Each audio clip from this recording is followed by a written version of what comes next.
Fala, meus queridos! Sejam bem-vindos a mais um episódio do RochaCast. Eu sou o Paulo e aqui na mesa comigo hoje é a Giovana. Oi, gente, boa noite, boa tarde. Boa noite, quando a gente grava.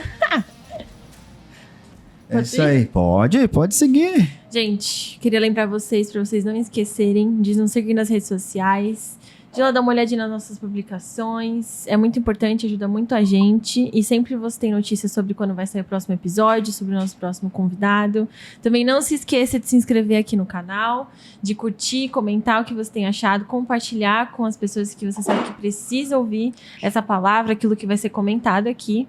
Então, por favor, nos siga. E também nós temos as nossas canequinhas. Então, se você quer mais, né? Se você quer adquirir uma, se você quer saber mais sobre, é só você vir aqui na descrição, tem um e-mail, ou você pode entrar em contato com a gente pelo direct do Instagram, tá bom? Eu já fui convidado a fazer um limpa na minha coleção de caneca. Eu tenho várias. Pode limpar, tirar essas canecas que você não usa. Usa uma só, tá sempre apegado. Mas isso é assunto para outra hora. Bom, como vocês viram, já estamos com decoração natalina, Yes. né? Estamos chegando aí ao final da temporada, tem mais alguns episódios, né? E hoje, o homem mais difícil de agendar, Pastor Flávio tá aí com a gente hoje. Pastor, seja bem-vindo. Muito obrigado. Vai ser edificante o papo, a gente já estava conversando aqui bastante fora do ar, né? E é isso, vamos aprender um pouco mais, vamos te ouvir, histórias de vida, histórias de ministério e é isso. Vamos em frente. Vamos lá.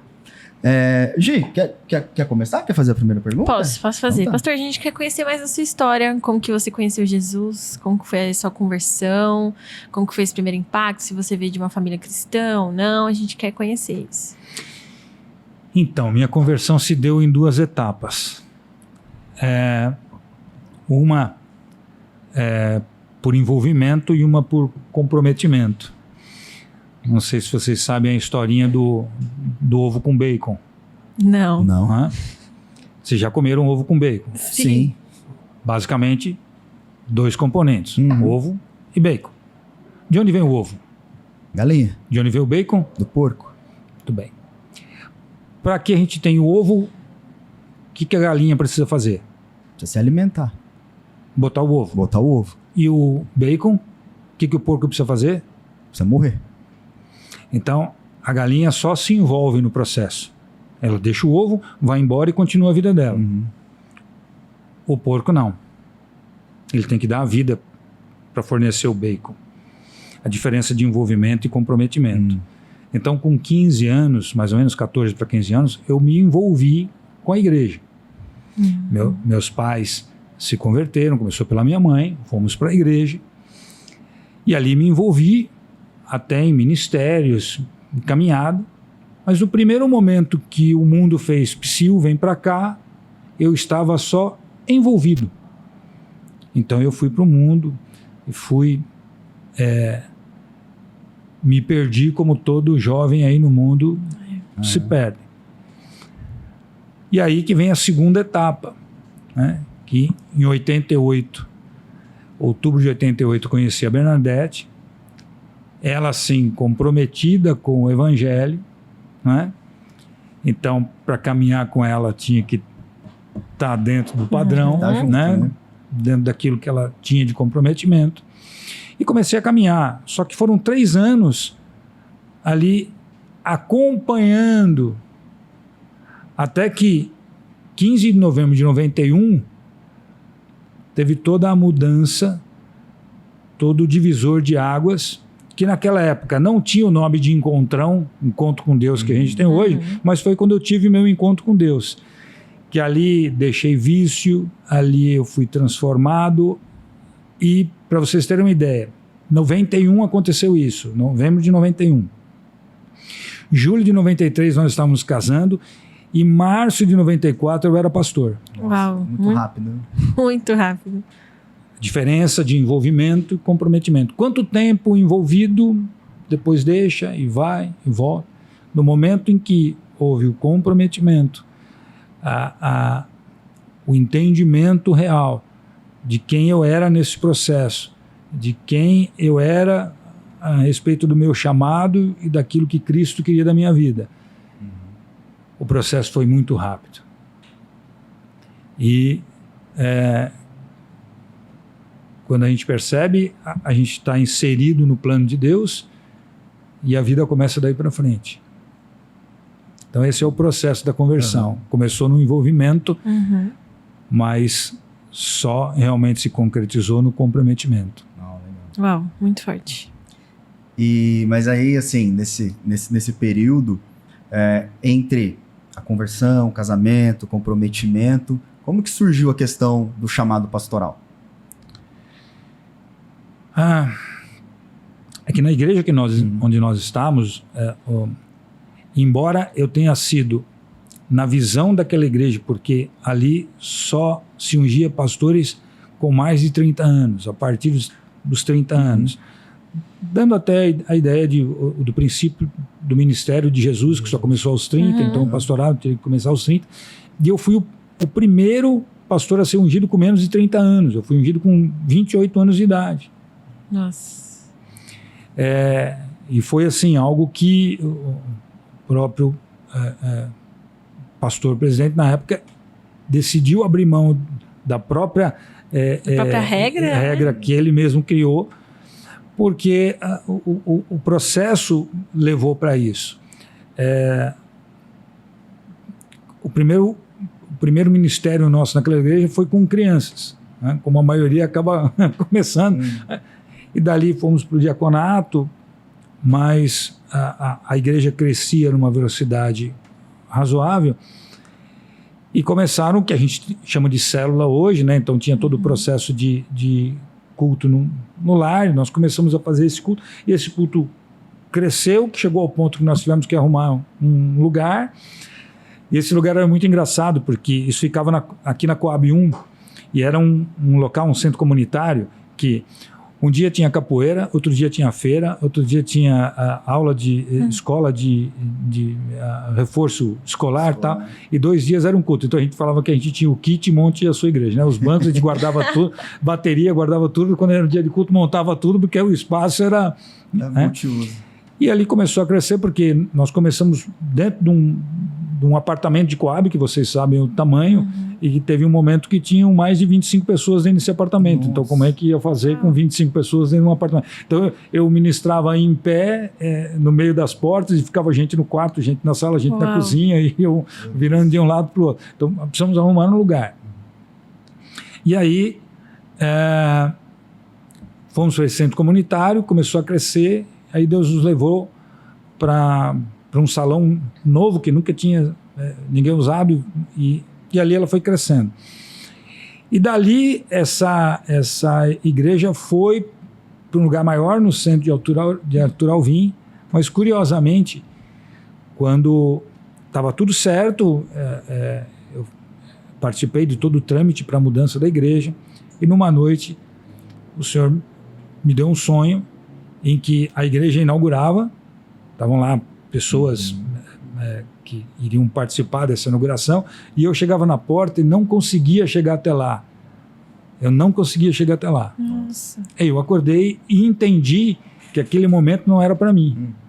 E exatamente 15 dias, 10 dias antes da igreja ir para lá inaugurar, o bispo na época, que é o Zé Bruno, né? Aliás, depois eu posso até comentar uma questão pitoresca aí da própria amizade, do relacionamento nosso com o Zé Bruno e com a banda Resgate, mas teve uma mudança de quem ia coordenar a região, e justamente veio o Zé Bruno, e ele falou comigo, eu vou colocar outra pessoa no teu lugar, porque eu quero você aqui para me ajudar. E exatamente aconteceu isso, que a igreja inaugurou e eu não estava lá. Né? Mas aí ficamos mais um tempo nessa igreja e depois foi a caminhada. Mas toda a formação foi por conta disso, porque eu era um diácono que virei pastor da noite para o dia, porque a igreja cresceu da noite para o dia. Entendi. Acompanhou o processo. Né? Sim. Nesse meio tempo aí de pastorado, um pouco antes até de ser consagrado como pastor, o senhor olhava para alguém assim e falava, eu quero ser igual a esse cara. Assim, obviamente, né, Jesus, mas assim, um pastor que você admirava, alguém assim que... Eu nunca fui muito de admirar pessoas, mas é lógico que você se espelha em quem faz certo. E todo o nosso ministério, ele foi preparado, e até mesmo o nosso casamento, por um pastor, o nome dele é Oswaldo Bertoni, não sei se vocês já ouviram falar ou não, mas foi ele que nos ensinou tudo da parte de libertação. E até em relação ao nosso casamento, eu falo muito com os casais que nós, eu e a Bernadette, tivemos a felicidade de aprendermos quase tudo sobre casamento antes do casamento. Então a gente só vai aprender depois, apanhando, e aí tendo que passar por aconselhamento. Nós conseguimos aprender antes do casamento. Então, por isso que, graças a Deus, sempre deu muito certo. Porque foi pouca coisa que a gente precisou ajustar depois do casamento. Sim. Né? E uma das coisas que nós aprendemos demais com ele foi sobre planejamento. E é o que eu mais falo hoje, tanto em ministração como principalmente com casais, sobre planejamento. Porque o planejamento fez toda a diferença na nossa caminhada, tanto ministerial como familiar, profissional, enfim. Planejamento sempre fez parte de tudo e foi fundamental para os resultados, né? Entendi. Mas aí, nesse meio tempo de pastorado, pastor novo, geralmente tem bastante história para contar, né, Gi? Verdade. Passou algum perrengue, alguma coisa assim? Vou começar já com as histórias engraçadas já, assim. Então, a primeira vez que eu fui pregar efetivamente, né, em igreja, porque pregava lá na casa, né, tal. E aí, ainda era o bispo anterior, não era o Zé Bruno, sempre aquela mania de você querer ajudar, né, de você querer ir lá. Então, quem ia ministrar estava numa ministração, quem ia pregar estava numa ministração e começou o culto e estava quase chegando a hora de oferta e tal, e eu, né, o besta aqui, né, foi lá bater na porta, né, daqui a pouco é a pregação, você não vai para lá? Ele falou assim, não vou conseguir sair daqui. Eu falei assim, e quem vai pregar? Ele falou assim, você. Ai. Na hora... E aí eu saí correndo, abri a Bíblia e o texto que caiu, eu lembro até hoje, foi o adultério de Davi.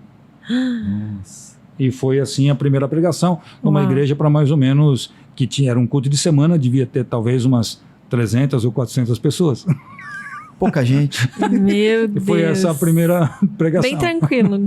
Mas e aí? Não, aí foi. Foi de boa. Né? O Espírito Santo, né? Deus da graça. E aí que você vai percebendo que você tem um chamado. E aí que você vai percebendo que Deus te deu um dom. Né? Sim. Até porque, se você não tiver o chamado, não tiver o dom, coragem é o que nunca tem de sobra para ninguém, né?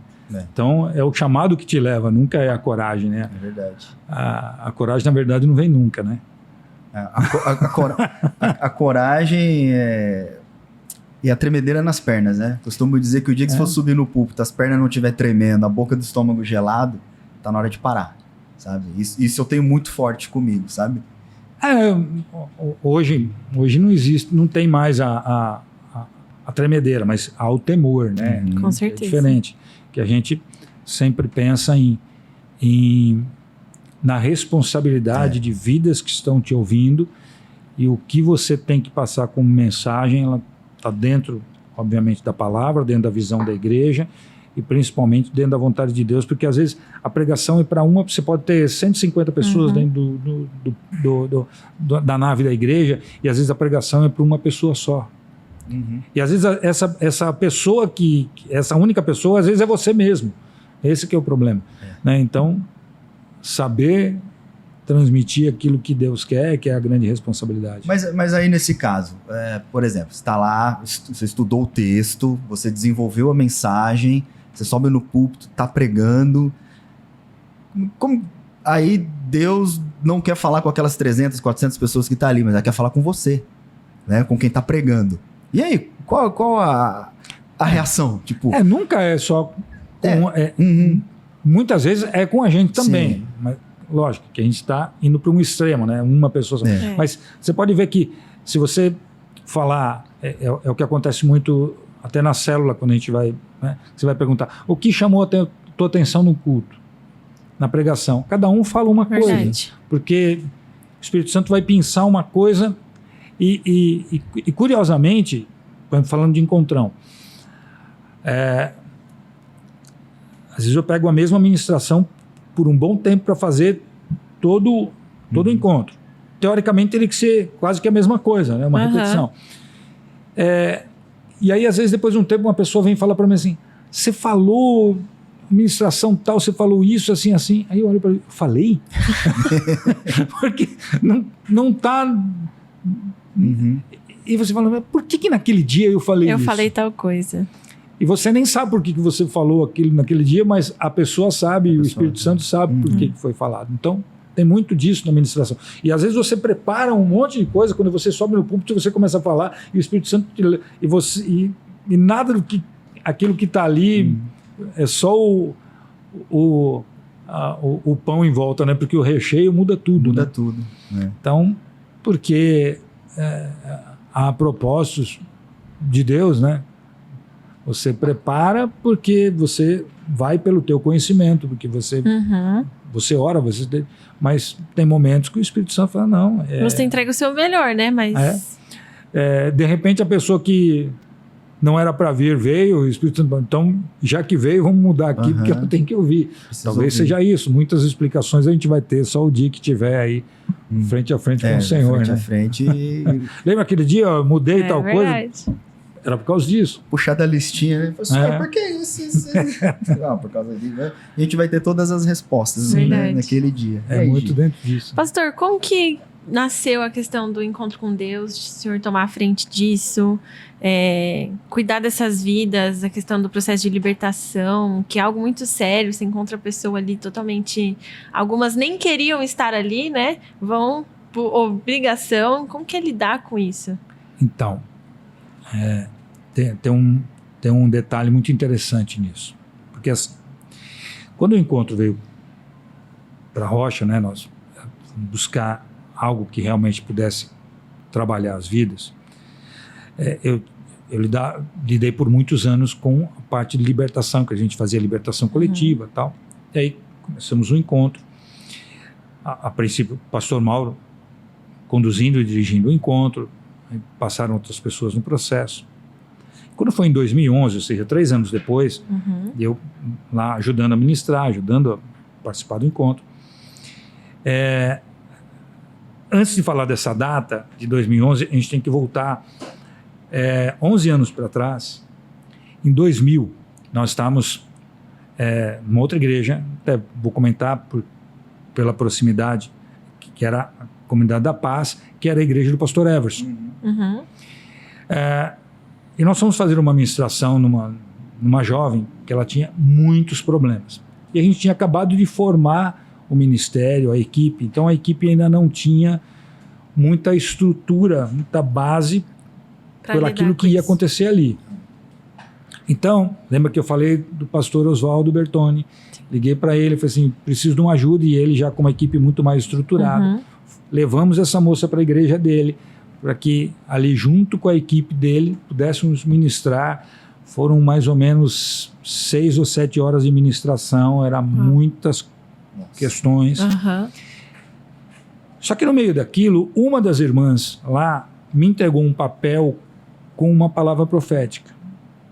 Eu guardei aquele papel e aquela palavra, e nessa palavra dizia o seguinte, que ela me via num rio muito denso, muito sujo, num barco, tirando pessoas de dentro desse rio. Eu guardei aquilo no meu coração, guardei aquele papel, e a vida passou. Saí da Paz, vim para a Rocha, a coisa foi caminhando, surgiu um encontrão, e aí um dia o pastor Mauro me chamou, falou, olha, a ideia é que o encontro se torne um evento da convenção, o ministério da convenção. Eu queria que você dirigisse, que você cuidasse. Falei, tudo bem, estamos aí. E com a maior naturalidade e a cabeça completamente longe de qualquer coisa. Eu saí da sala dele, fechei a porta, dei 2 passos e algo travou meu peito. É difícil falar isso. E aí veio a voz. Aquela profecia se cumpre hoje. Eu conto isso no encontro. E hoje, o mais legal disso é que já teve gente que saiu desse rio e hoje está no barco ajudando a tirar a gente do rio. Isso é maravilhoso. Esse é o grande barato do encontro. Porque hoje eu não estou mais sozinho nesse barco. Tem gente junto e gente que já saiu desse rio e hoje está ajudando a tirar a gente do rio. Nossa, que legal. Então o encontro é isso. É a gente num barco tirando gente desse rio, que você pode dar a conotação que você quiser, chamar só do mundo, ou chamar das prisões das pessoas, das questões a serem libertas, transformadas. Esse rio, ele tem todo esse tipo de sujeira e de situações que vão enroscando e prendendo as pessoas. E a necessidade, seja porque nunca ouviu falar da palavra, ou porque está na igreja há tanto tempo, mas preso a um sentimento, preso a uma mágoa, preso a um vício, preso a um pecado, ela precisa sair desse rio. E a função do encontro com Deus é tirar a pessoa desse rio. E sempre funciona assim, a pessoa precisar dar o primeiro passo, ela falar, eu preciso de ajuda, eu quero ajuda. Mas... Alguém precisa saber que você está no rio pedindo socorro. Sim. Né? No mínimo a mão para fora você tem que colocar para que alguém possa pegar na tua mão e tirar você. Porque é muito difícil, às vezes, a gente identificar que a pessoa precisa de ajuda, mas ela não querer ser ajudada. Sim. Né? E já passaram muitos, né? Que inclusive se você pegar na palavra, o que você vai ouvir? Jesus perguntando o óbvio. Você quer ser curado? Você quer ser curado? Você quer ser curado. Pô, se eu estou doente, mas alguém, talvez em algum momento não está registrado, alguém tenha falado, não quero, prefiro continuar assim. Eu quero, mas é que se eu for curado, aí talvez eu vou deixar de mendigar e a coisa vir de graça, vou ter que trabalhar, vou ter que voltar para minha casa. Talvez alguém tenha respondido isso. Então tem gente que não quer deixar, porque já se apegou àquilo, já se apegou a um sentimento, já se apegou a um pecado, a um vício, a um trauma, e às vezes não quer. Entendi. Nossa, é complicado, né? Mas é a escolha. É escolha, Nós temos o direito de escolha. Eu estava buscando a palavra, é escolha, né? Às vezes a pessoa, ela tem um futuro embasado na decisão que ela tomou ali, tanto espiritual quanto física. Não quero estudar, lá no futuro o cara não vai ser ninguém. Não, né? Vou buscar coisas que não convém de Deus. Lá na frente o cara vai estar perdido, né? Então, mas escolhas. Pastor, aí falando encontrão, família e tal e tudo mais, como que é ser pastor, cuidar da família como pastor e cuidar de igreja? Bom, cuidar de igreja agora é novidade, né? Porque já fazia, como eu te falei, né? Bastante tempo. Então, mas, vamos lá. Família, ministério, trabalho, na relação família, o homem, não a mulher, o homem sem uma família não é nada. Porque a mulher ela consegue até ter objetivos e se organizar sozinha, mas o homem não. Tanto é que a primeira coisa que Deus identificou em Adão foi: não é bom que ele esteja só. Porque o homem não nasceu para ficar só. Porque só ele não tem objetivo, ele não cresce, ele não faz nada. A gente cresce porque tem esposa e porque tem filhos. Você troca de carro porque você quer levar a tua família com mais segurança, com mais conforto. Se você viaja sozinho, você escolhe o hotel mais barato, mais em conta. Quando você vai para a família, você quer o melhor. Se o cara é sozinho, ele mora numa kitnetzinha lá toda bagunçada. Quando ele tem família, ele quer ter uma casa melhor para ter conforto. Então, o homem sozinho, ele é imprestável, né? Ele simplesmente vai enroscando e não sai do lugar. Então, a família é importante para o crescimento profissional, pessoal e o ministerial da mesma maneira, principalmente quando você tem, obviamente, o apoio da família, né? E aí entra a mulher sábia e e a mulher que Deus colocou no meu caminho, especificamente, que sempre apoiando e participando em muitas das situações, se não participando efetivamente, que por exemplo, o caso do encontro, ela teve que deixar de participar, né, por esse período. Por quê? Porque aí tivemos a Bruna, alguém precisava ficar com a Bruna, Sim. então, mas você está fazendo a obra e ela está cobrindo você. Então, esse é o processo família. Um está lá na batalha e o outro está aqui segurando a ponta. Essa é a submissão que as pessoas entendem completamente errado? Porque a submissão é uma missão embaixo da missão principal. Né? É sob missão, É né? sob missão. Então, estamos na mesma missão, Uhum. e mesmo que um fazendo uma parte e o outro completando a outra. Exato. Mas, como é o caso dos casais, que a gente atua junto, como é o caso de libertação, que a gente atua junto. Então, sempre aconselhamento, visita, né? Então, sempre a gente trabalhando junto. O que mais acontece em casa é a gente receber gente, né? Porque a gente já aproveita que tem que almoçar, que tem que jantar, que tem que tomar café da tarde, então já tem às vezes alguém junto para poder a gente conversar, ministrar. Então, eu brinco e falo que em casa tem 5, às vezes 6, às vezes 7, às vezes 10, às vezes 11. Só assim aumenta. que funciona. Pastor é assim, né? Só aumenta, né? Então é assim que funciona. Uhum. E justamente o nosso chamado foi sempre para trabalhar no bastidor, para trabalhar. Aliás, se eu puder esticar, Pode, Com certeza. quando a gente fala em pastorado, vocês estão falando, como é que é ser pastor? Toda vez que se fala pastor, a primeira coisa que a pessoa pensa é pregação e cuidar de ovelhas, no sentido apacentar. Uhum. Né? Mas o pastorado não é só isso. Há várias vertentes desse ministério. Há aquele que tem um chamado evangelístico, há aquele que tem um chamado para apacentar. Quer ver a diferença? Uma cuidadora. Você tem uma pessoa na cama, você contrata um cuidador, uma cuidadora. Ele dá banho, dá comida, dá remédio, mas ele não cura aquela pessoa. Ele não tem formação para aquilo. A formação Sim. é para cuidar. Para que aquela doença não evolua ou regrida e venha a cura, o que ela precisa? De um médico. Então, há pastores que têm o chamado para apacentar. É o cuidador. Há aqueles que têm um chamado para ensinar. Há aqueles que têm um chamado para curar. E aí eu costumo fazer uma diferença entre dois tipos de pastores, e é por isso que eu sempre entendi que o meu chamado é para tratar e não é exatamente para estar à frente da igreja, embora a gente ainda vai falar um pouquinho para frente nesse momento, sim, mas porque há um motivo para isso, que a gente enxerga da parte de Deus. Mas o que acontece?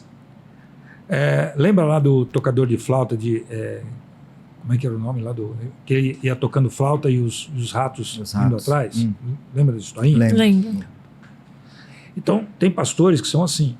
Ele vai caminhando, ele vai ministrando, e as pessoas vão indo atrás, ele vai arrebanhando pessoas. Só que se você olhar bem no caminho, alguns vão ficando para trás. E aí o que precisa? Do carregador de cesto. Quem vem atrás recolhendo os que estão ficando no caminho. E eu sempre tive com muita clareza a percepção de que eu sou um carregador de cesto, não um tocador de flautas. Nosso chamado, tanto meu quanto da Bernadette, é para carregar cesto, não é para tocar flauta. Não é para arrebanhar ninguém, mas é para cuidar dos que ficam no caminho, dos que estão machucados, dos que precisam de apoio, daqueles que não conseguem seguir, né? Então, nosso chamado sempre foi em cima disso, e é por isso os ministérios que a gente acaba exercendo na igreja sempre voltado para isso. Entendi. Legal. E aí? Eu acho Vários que a gente assuntos. pode falar um pouco também sobre o Ministério de Casais, que o senhor está à frente aqui na igreja. Como cuidar dos casais da igreja, porque é muito difícil, família, a questão da submissão, o homem ser o cabeça da família e todas essas coisas, as pessoas se confundem muito com como ser biblicamente uma família, né? Então eu queria que o senhor falasse um pouco sobre isso. Cuidar de casais é muito legal. O casal normalmente procura a gente quando está com o papel de divórcio para assinar, né? Antes disso, eles acham que eles não precisam de ajuda. Tranquilo. Então é tranquilo. Então, a gente é sempre aquele jogador que entra, o time está perdendo de 3-0 e o treinador põe ele aos 45 do segundo tempo e fala assim, empata o jogo. Resolve. Uhum. Vira o jogo pra gente. Então, Bem a gente boa. é chamado mais ou menos nesse momento, né? Então, quem dera, né? As pessoas participassem mais dos eventos que a gente prepara, das ministrações que são preparadas, porque, como eu falei, eu tive a felicidade de aprender antes. E tem outros que têm a facilidade, né, porque é oferecido de aprender, mesmo que no meio do caminho, para mudar, para corrigir, mas muitas vezes não querem. Então você fala, mas fica esperando sempre a mudança do outro. Eu não preciso mudar, quem precisa mudar é o outro. Né? Nós fizemos uma ministração com casais no sábado e a gente fez uma dinâmica lá, que era o seguinte, né? Você fala 3 coisas que você acha que a sua esposa não gosta. Era essa a dinâmica. E aí cada um colocou lá no papelzinho e tal. E aí o outro tinha que identificar se era aquilo lá mesmo ou não. E o legal é que a maioria identificou. Realmente ele... E aí no meio da administração vem exatamente a pergunta. Mas espera aí, se você sabe pelo menos 3 coisas que a outra pessoa não gosta, por que você não muda? Simples assim. E a maioria não sabe responder. Por que você não se esforça para mudar? E a maioria é homem, né? Que não quer mudar. A mulher também. Aí tem lá, os dois também colocaram. O homem colocou, a mulher colocou. E aí? Por quê? Eu não mudo porque o outro não muda? Aí não funciona. Então, ninguém vai dar o primeiro passo, então nada acontece. Exato. E essa que é a questão. Casamento, a começar pelo homem, você citou a questão cabeça. Sim. O que a palavra de Deus diz? Que o homem é o cabeça do lar. E assim como Cristo deu a vida pela igreja, o homem tem que dar a vida pela sua esposa. Sim. E o dar a vida não é só necessariamente morrer se precisar defender numa situação de morte física, mas né? O dar a vida é abrir mão mesmo. E sempre o homem, muitas vezes, vai ter que abrir mão mais do que a mulher, pela própria sensibilidade, porque o homem, quer queira ou não, ele é mais dependente da mulher do que a própria mulher do homem, por isso já está lá desde o começo isso. Então, o abrir mão, e eu acho até que a resposta da mulher, e talvez seja esse o segredo. Se uma mulher mudar alguma coisa que não agrada o homem, é capaz de ele levar uns 2 anos para perceber. Não é? Ou não. Depende. Alguns podem perceber antes, mas eu estou dizendo que... Mas demora. Agora, se o homem mudar alguma coisa pela mulher, eu garanto para vocês que o retorno, a resposta vem bem mais rápido. Verdade. A mulher tem uma resposta mais rápida. Então, se a mudança sempre parte do homem, o resultado final acaba sendo maior e mais fácil. Né? E como eu disse no começo para vocês, casamento é baseado em 2 vertentes. Vamos imaginar uma árvore. Salmo 1 diz: bem-aventurado o homem que é como uma árvore plantada junto a ribeiro. Então, a casa tem que ser uma árvore plantada no ribeiro para ser alimentada. Né? Você já viu uma árvore viva se ela estiver de ponta cabeça? Não, a raiz tem que estar na terra. Sim. O nosso alimento é a palavra, é aquilo que vem do Senhor. Aí você pode ver que vem um tronco, e aí a árvore normalmente se divide, para que ela que possa crescer, ela se divide em 2. Né? Tem sempre aquela primeira forquilha. Que são essas 2 forquilhas. planejamento e intimidade. Essas duas coisas têm que estar diretamente ligadas ao processo. Se não tiver intimidade física mesmo, e se não tiver planejamento, nada do que está para cima tem sustentação. E o que é o para cima? É filho, é sogra, é mãe, é trabalho, é igreja, é amigo, é problema, está tudo aqui no topo da árvore. Se essa árvore não tem uma estrutura boa, nada do que está aqui em cima tem sustento. O que as pessoas fazem? Põem a árvore de ponta cabeça. É verdade. A base do relacionamento vira os problemas com a família, os problemas com o trabalho, os problemas com os amigos, os problemas com a falta de dinheiro. Está tudo embaixo aqui. Aí, planejamento e intimidade já ficou lá para cima, está longe, ninguém alcança. E aquilo que vem de Deus, então, está só apontado para o céu, mas do céu não vem nada. Então, o que mais tem em relacionamento é a árvore de ponta cabeça.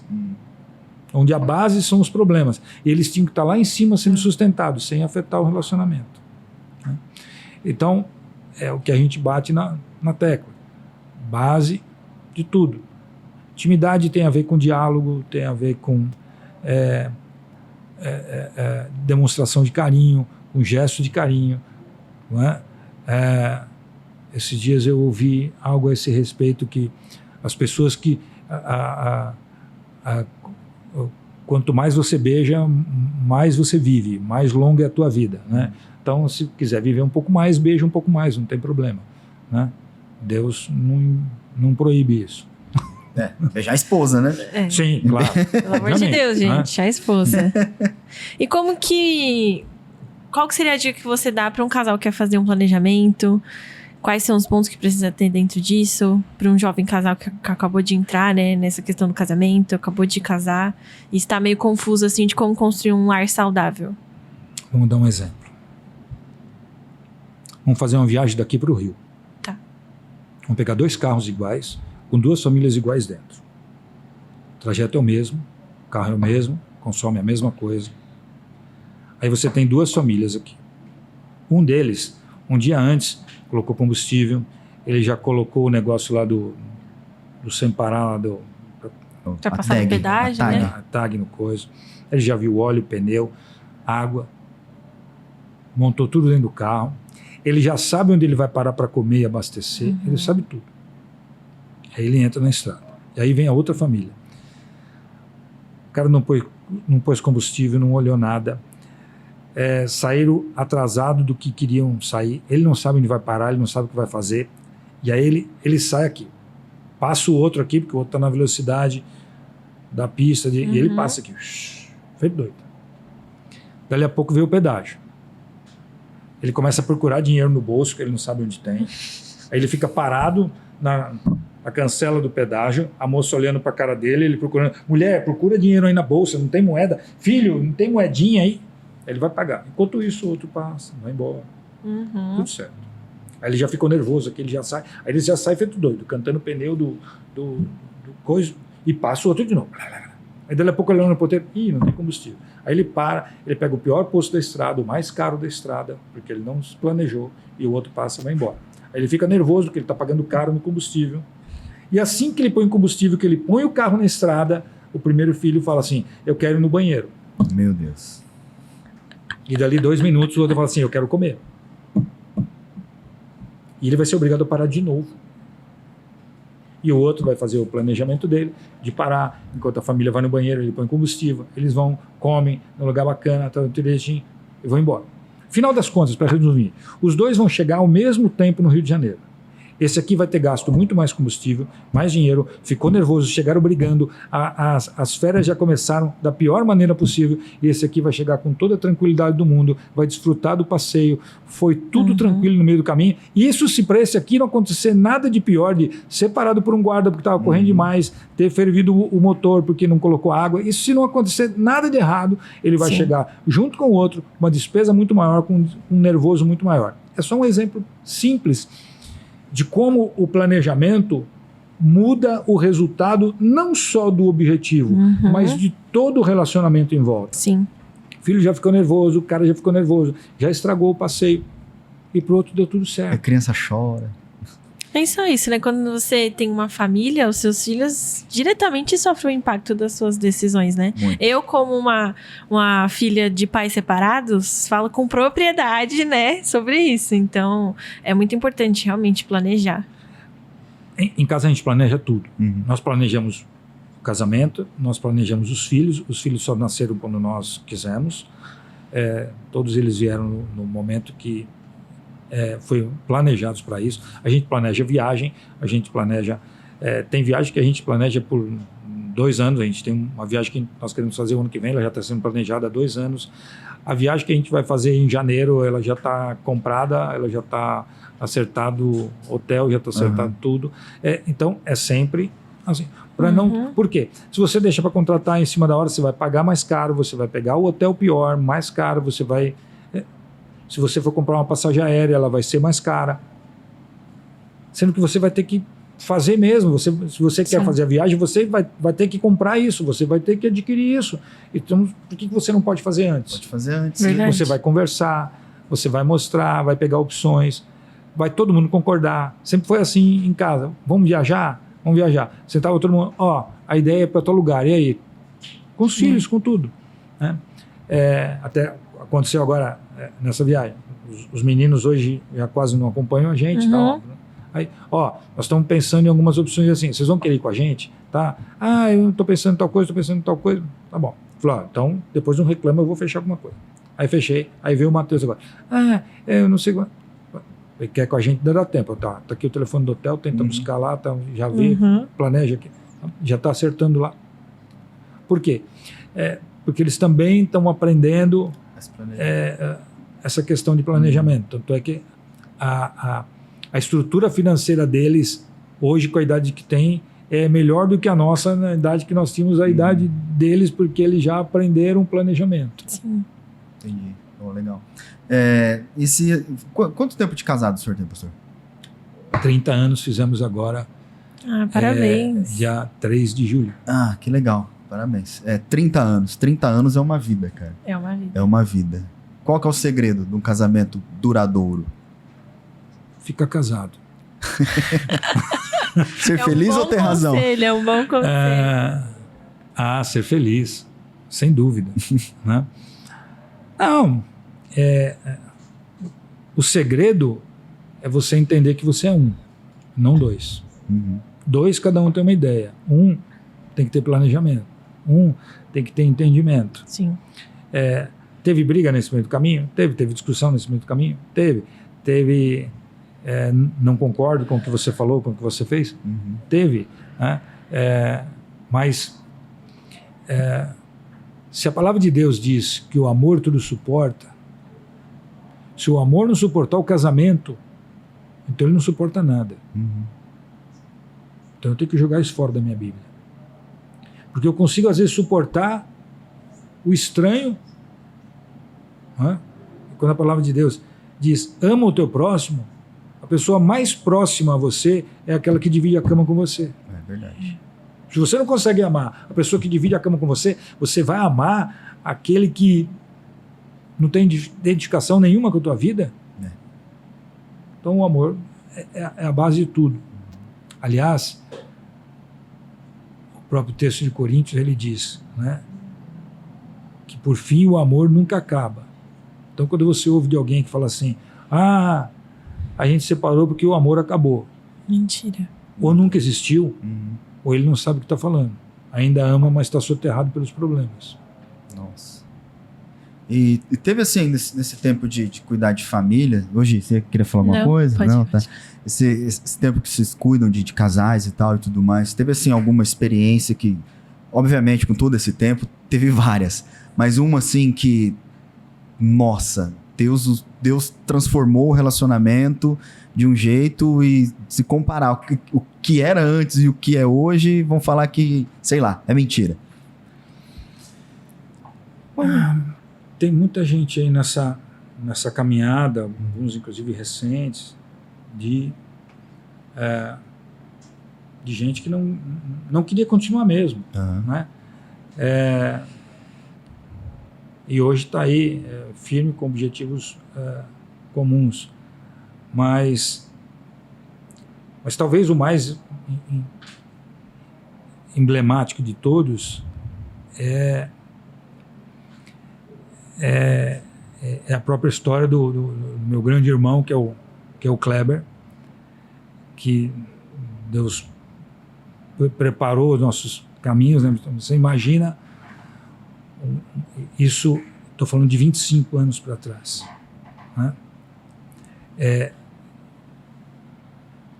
Estava para nascer o meu mais velho, nossa diferença de idade é de 8 anos, minha para o Kleber.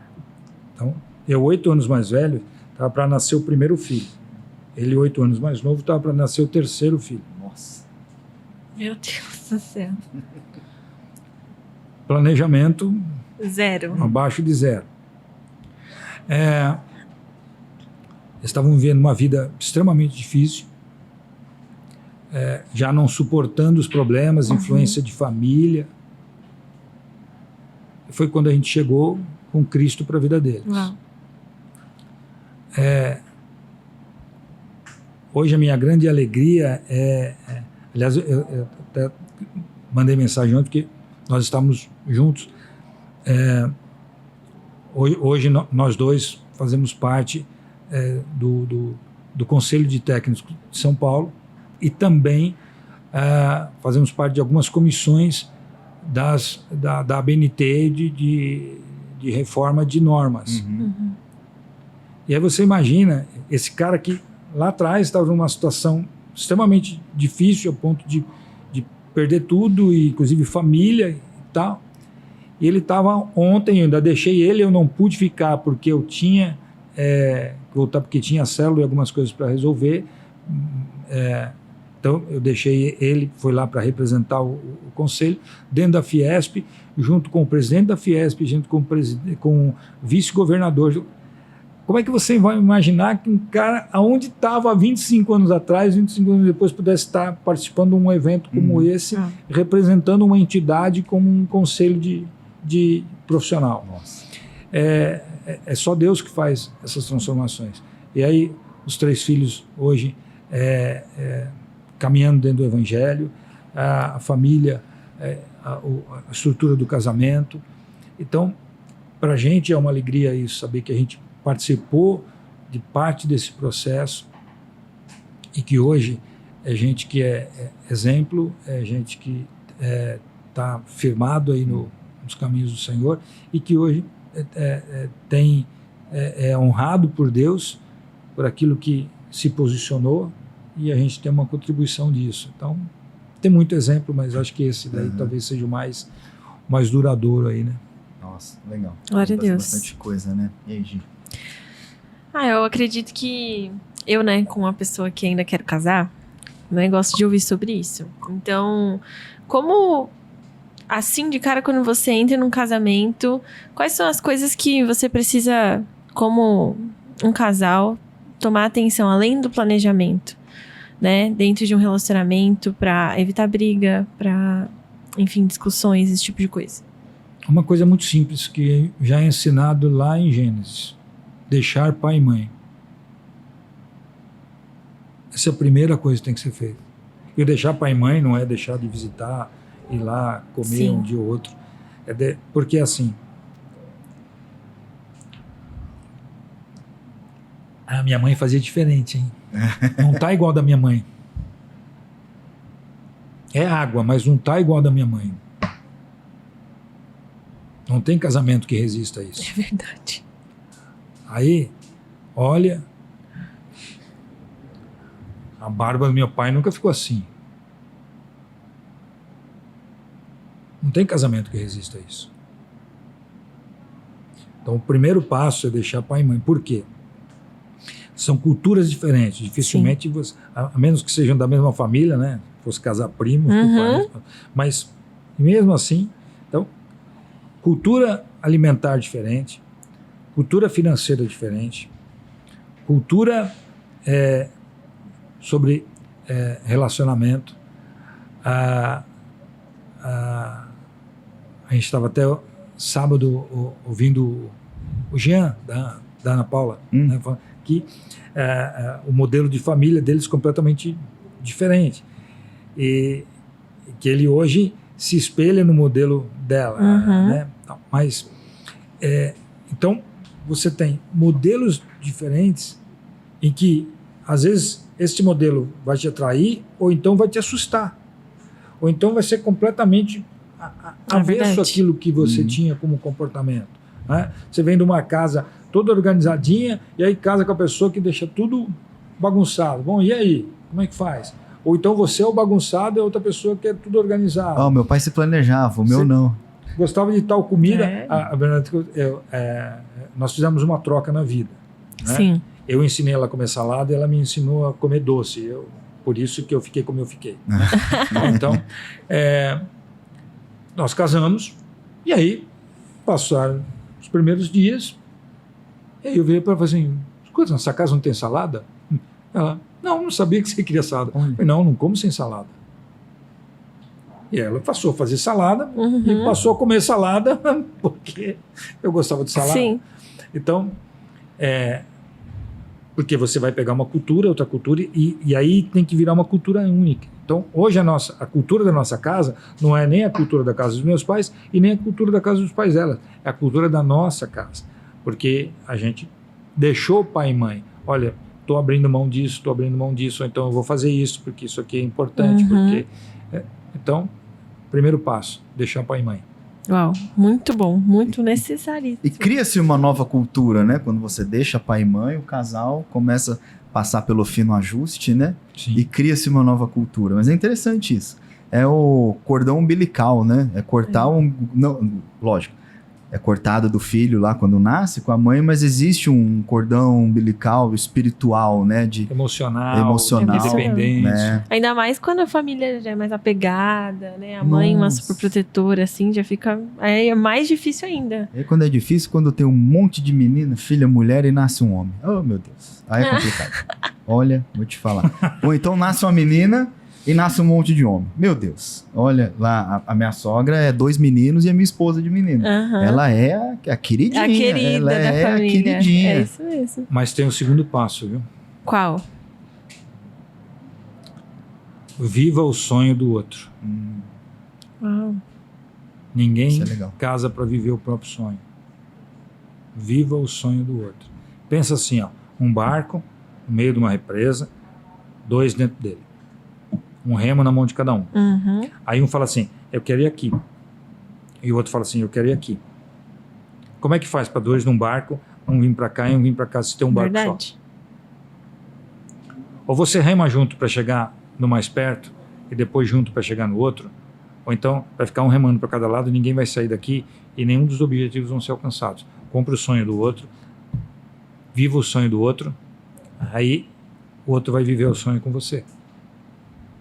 Esse é o segundo passo do casamento. Isso é verdade. Hoje em dia eu vejo muito as pessoas fazendo isso. Sei lá, a mulher abrindo mão. Agora tem, né, a questão do feminismo. Então, como assim, né? Você não vai permitir que eu viva o meu sonho pra você viver seu sonho. Tipo, tem que me apoiar. E aí parece que é uma casa rachada, né? Uma família rachada. Sim. Casa dividida não subsiste. É verdade. Não tem como. Porque se é comum, não dá para ser... Se é para ter objetivo único, então fique solteiro. Que Paulo fala, né? Sim. Bom se todo mundo pudesse ficar só, então você vive para o ministério. Agora, se você casar, você não consegue ficar solteiro, sozinho, então case. Agora, e se casar, está lá em Romanos capítulo 5, se você casar, então você tem que ter consciência das suas responsabilidades. E a primeira coisa que ele fala ali, né? O teu corpo já não é mais teu. Se o teu corpo já não é mais teu, quanto mais as tuas ideias. É verdade. Pois é. Verdade. Tem uma... O pessoal da técnica mandou uma aí que é... Eles querem saber, durante, né, o ministério, o que é mais fácil, se é a mulher ou o homem deixar o pai e a mãe. Não, fácil não é para nenhum dos dois lados. Nada na vida é fácil, tudo é uma questão, tudo é decisão, né? Você não faz um curso, uma faculdade porque é fácil. Você faz porque você tomou uma decisão de ir até o fim, porque senão você pararia no meio do caminho. Você não exerce um ministério porque é fácil, porque é gostoso. Você exerce porque você entende que tem um chamado e tomou uma decisão para aquele chamado. Você não fica casado porque é maravilhoso. Você fica casado porque você tomou uma decisão. Sim. E envolve o deixar pai e mãe, é decisão. Né? Não é você abrir mão de... Né? Vou imaginar o meu caso. Né? O nosso caso. Nós nos conhecemos em 88, então são 35 anos, casados há 30. Então, eu casei com 27. Hoje eu já tenho 30 casado. Então, eu tenho mais tempo de vida casado do que solteiro. Então, hoje, tem muita coisa que eu já nem lembro mais do que era a minha cultura de solteiro. Mas você vive 27 anos dentro de uma ideia, dentro de uma base. Para simplesmente depois você falar assim,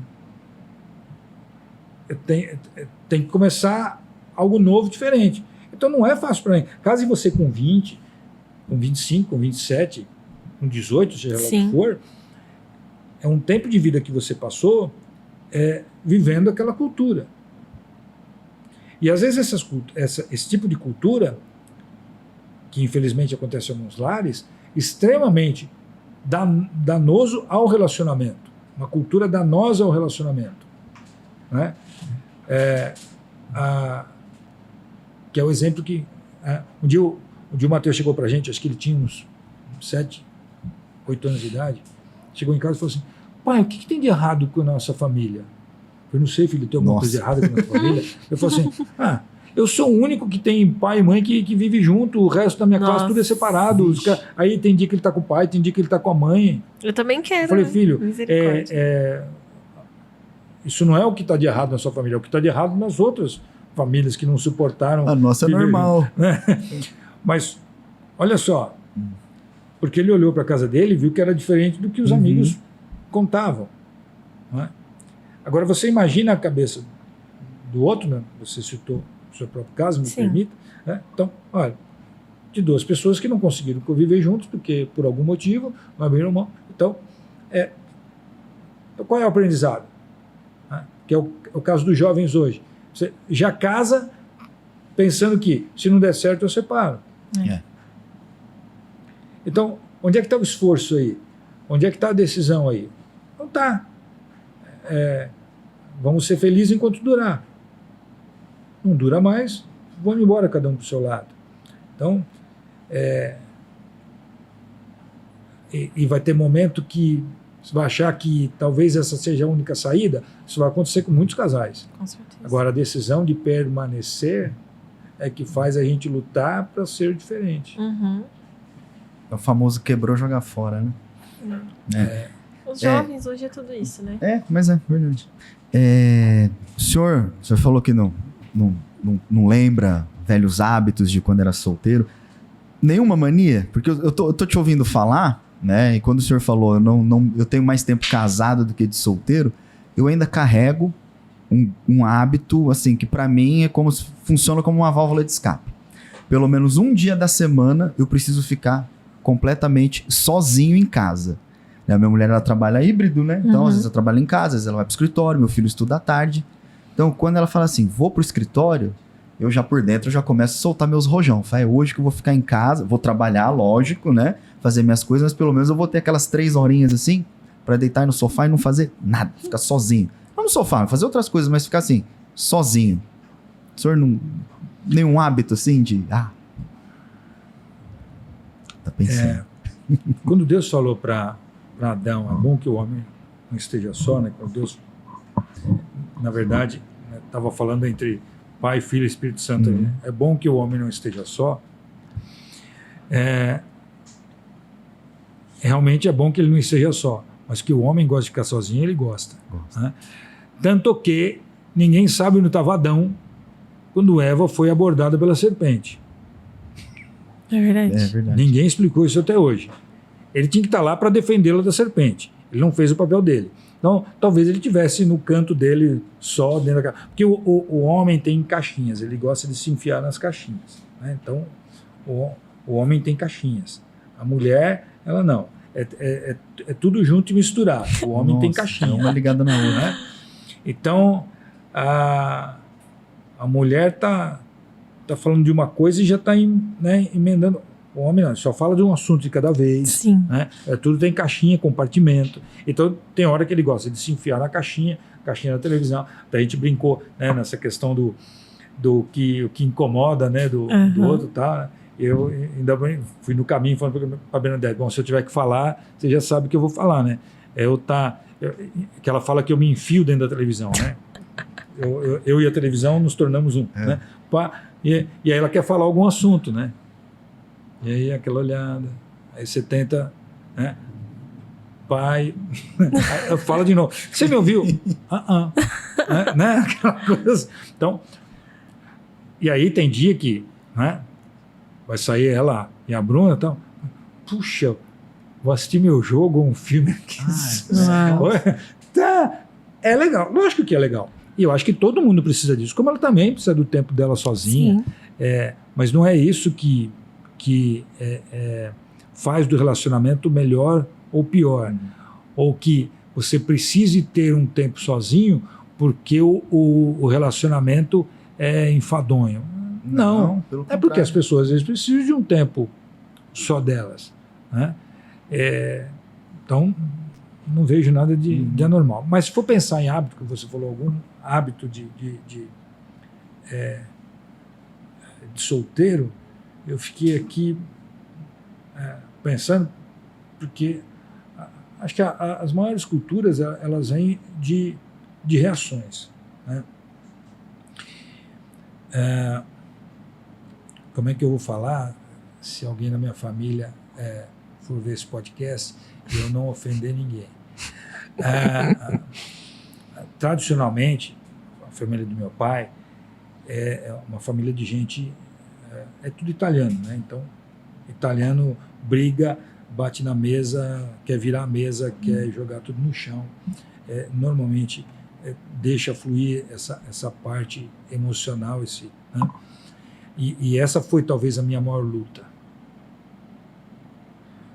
Não seguir isso, né? Não deixar que essa cultura invadisse o meu casamento. Porque sempre a vontade é, às vezes, você chutar o balde, né? Mas eu sabia que...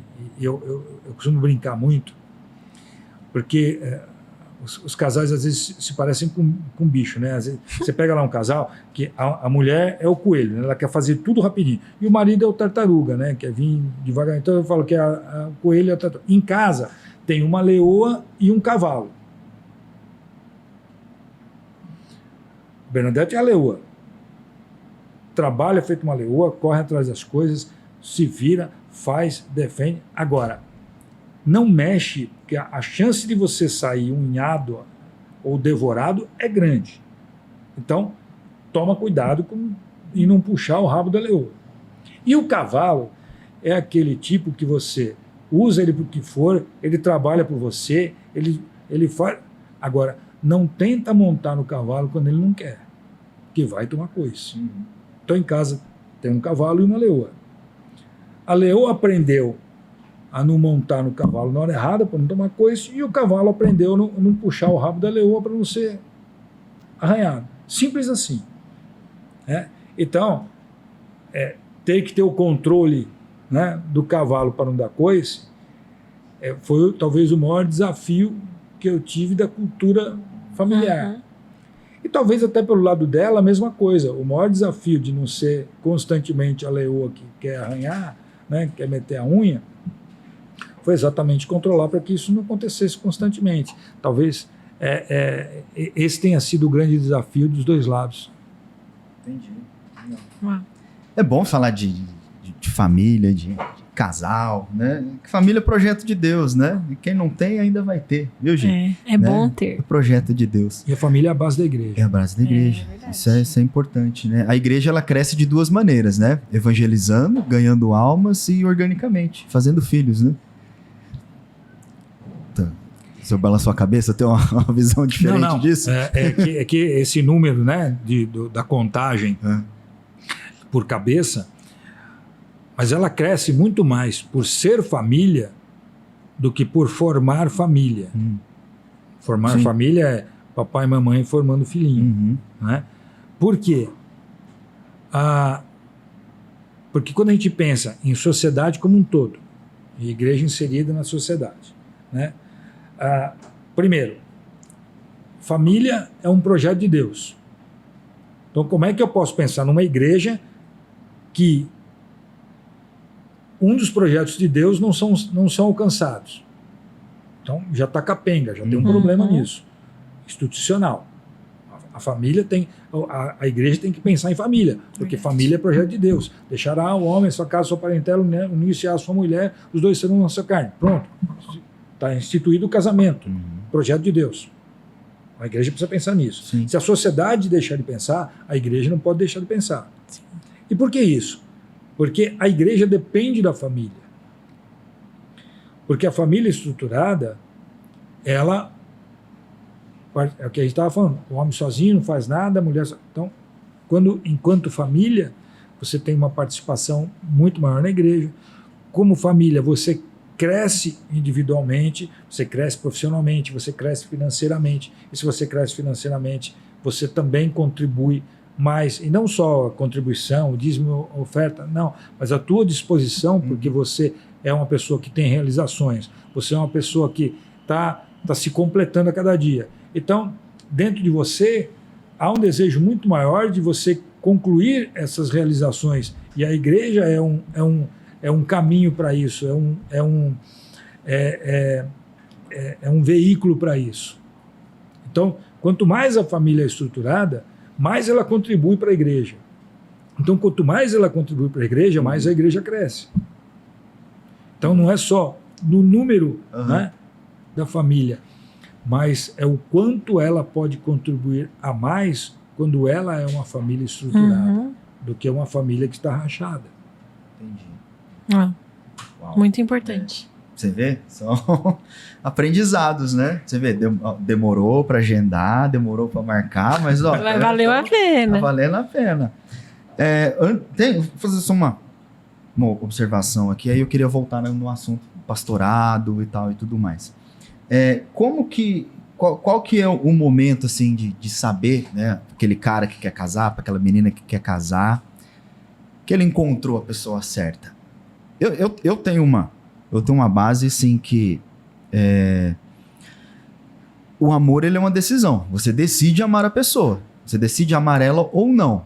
E aí, embasado nisso, você se casa, mas queria ouvir vertentes diferentes.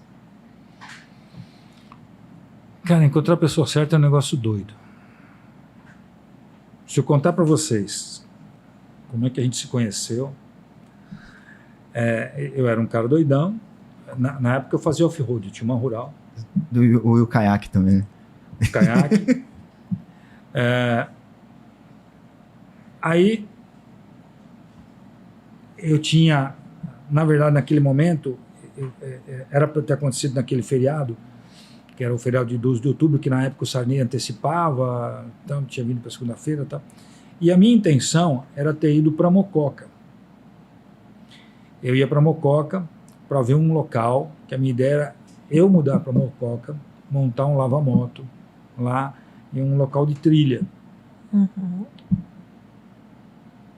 Só que uma semana antes, caiu uma chuva muito forte e caiu a ponte que levava para Mococa. Eu decidi não ir para Mococa.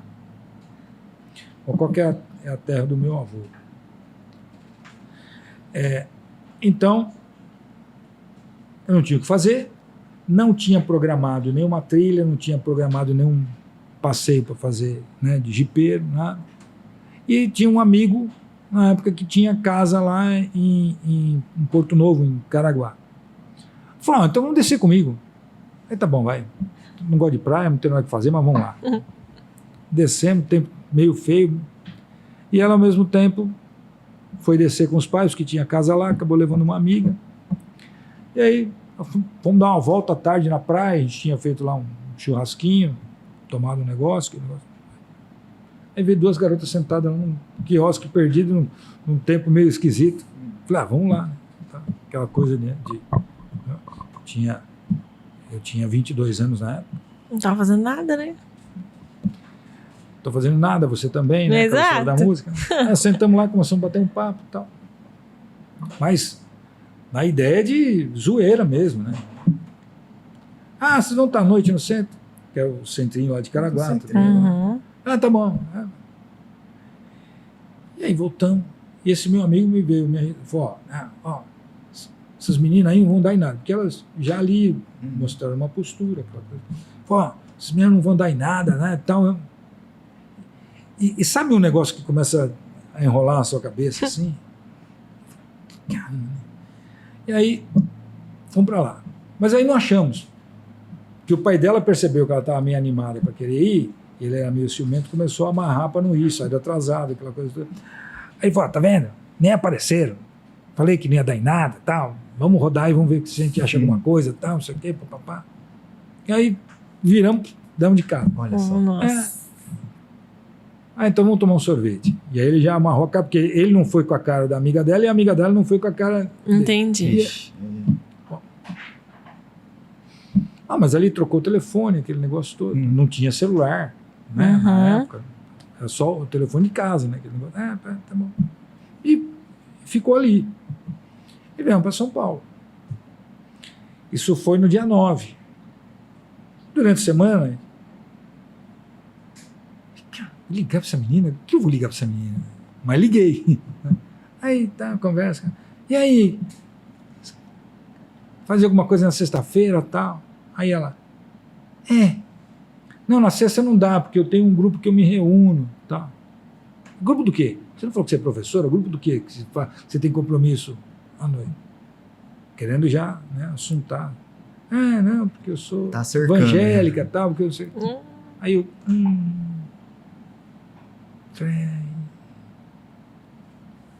Mas aí eu já tinha, aliás, deixa eu ver se eu lembro agora direito.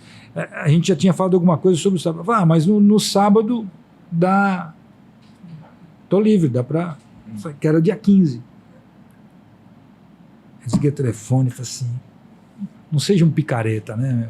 Seja honesto, né?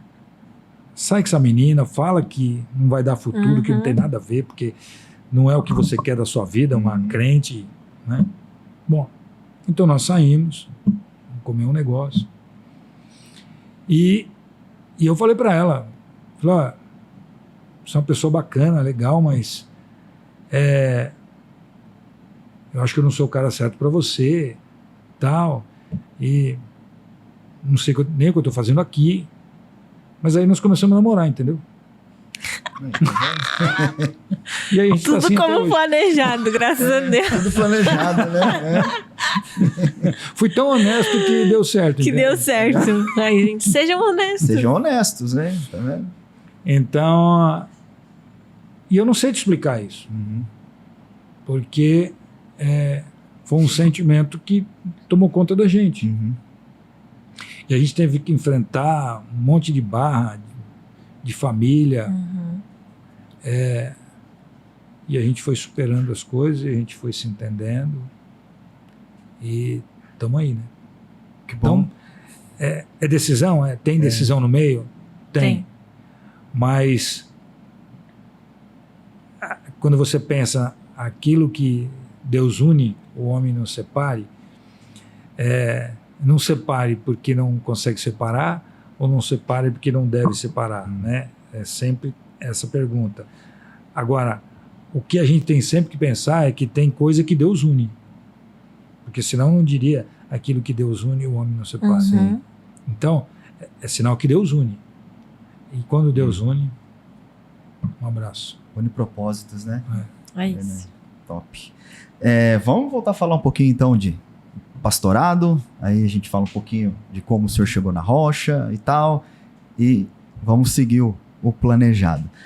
Quando o senhor, né, se consagrou a pastor e tal, lógico, é uma história ali que ela vai se construindo com o tempo, mas hoje, o pastor Flávio, Quais são os fundamentos para um bom ministério pastoral? Assim, o senhor acha que princípios fundamentais de um bom pastor? Primeiro de tudo, caráter. Como para tudo, mas o caráter é fundamental. Segundo fundamento, a palavra. Se você não tiver fundamentado na palavra, você não é um pastor. Você é um influencer, você é um... como é que é? Pessoal que dá... que ensina aí hoje, como é que é? Coach. Né? Você é qualquer coisa, menos um pastor. O pastor tem que ter palavra, tem que ter base na palavra, tem que ter conhecimento da palavra. Né? Então, tudo que você quiser fazer bem feito, você tem que estudar, você tem que ter base. Se você quiser ser um bom profissional, você tem que se dedicar. Se você quiser ser um bom pastor, se você quiser ser um bom músico, você tem que estudar, assim por diante. Então, a base, ensinamento. Terceiro ponto é o que talvez todos nós devêssemos entender e todos deveriam ser assim, mas pastor tem obrigação de ser assim, que eu vou falar. De saber que o teu chamado vai além de você mesmo. Aquilo que Deus te colocou vai além de você mesmo. Porque se o homem não entender que a vida dele vai além dele mesmo, ou seja, eu não vou viver para mim. Porque agora eu preciso disso, porque agora eu vou conquistar aquilo, porque agora eu vou buscar aquilo. Você tem que ter uma função que vai além de você mesmo. E o pastor ele tem a obrigação de ter uma função que vai além dele mesmo. Né? Como é que eu explico isso? Ser um pastor só para ter o título de pastor, ou estar na frente de uma igreja, ou simplesmente subir no púlpito para trazer uma palavra, me desculpa, mas isso tem um monte de gente que faz. E muito bem capacitado, até sem título de pastor. Tem muita gente que, sem nunca entrar numa igreja, se ele pegar um texto bíblico e ele consegue desenvolver uma palestra, ele consegue desenvolver uma fala em cima daquilo. Sim. E ele não é pastor. Então, ser pastor não é pregar. É ter uma função que vai além de você mesmo. Né? Ou seja, aquilo que eu faço tem que transformar a vida de alguém. Aquilo que eu faço tem que mudar a vida de alguém. Tem que servir para alguém. Senão não é. Senão não é pastorado. Senão não é vida cristã. E aí, quando eu penso em sociedade, também a minha vida tem que ter uma função além de mim mesmo. Então, por exemplo, porque hoje eu sou conselheiro dentro de um conselho técnico?